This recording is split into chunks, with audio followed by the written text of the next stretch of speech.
Hello friends, आइए हम लोग एक्सेल में बी लुकअप के साथ में मैच फंक्शन का यूज करना सीखते हैं। तो ये देखिए हमारे पास डेटा है A1 से लेकर के C10 तक। ठीक है, जिसमें ए कॉलम में नेम है, सी में बी कॉलम में सिटी है एंड सी कॉलम में सेल है। अब यहाँ पे हमें नेम के रेफरेंस से इस आई कॉलम में सिटी एंड ए कॉलम में सेल चाहिए।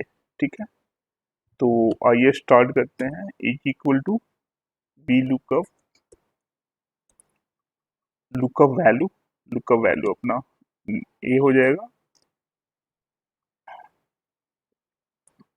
उसके बाद टेबल एरे मैं ए से सी को बना लेता हूँ, ए टू सी। एंड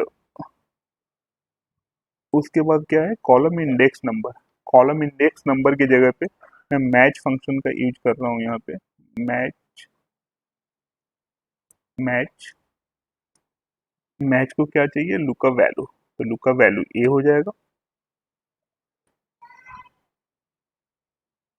उसके बाद लुकअप एरे में A1 से लेकर के C1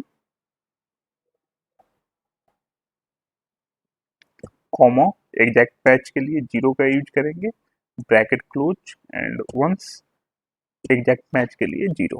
ठीक है, जैसे ही इंटर करा इसको कंट्रोल डी करके नीचे तक ड्रैग कर लेंगे, कंट्रोल आर मारेंगे।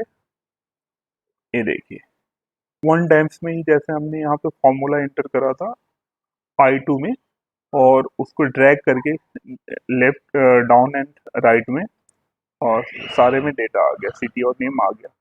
अगर आपको बी लुकअप के साथ में मैच फंक्शन का यूज करना पता नहीं है तो आप 1 बाई 1 करके फॉर्मूला इंटर करना करेंगे।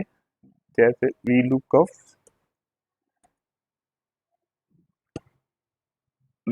वैल्यू हो गया एंड उसके बाद टेबल एरे, तो टेबल एरे उसके बाद कॉलम इंडेक्स नंबर सिटी चाहिए, तो कॉलम इसका क्या है, 2 है।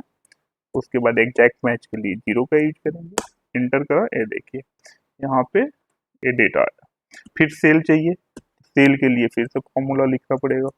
वी लुकअप वैल्यू ए हो गया, टेबल एरे अपना ए हो गया। उसके बाद कॉलम इंडेक्स नंबर क्या हो जाएगा, सेल, सेल का 1 2 3, तो 3 कॉलम का डेटा चाहिए। उसके बाद एग्जैक्ट मैच के लिए 0। उसके बाद इंटर, कंट्रोल डी।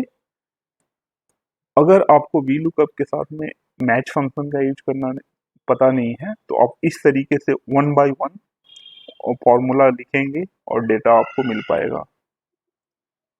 अगर आपको ये वीडियो अच्छा लगे तो अपने फ्रेंड्स को शेयर करें, लाइक करें, कमेंट्स करें एंड सब्सक्राइब करें। Thanks for watching the video. Thanks.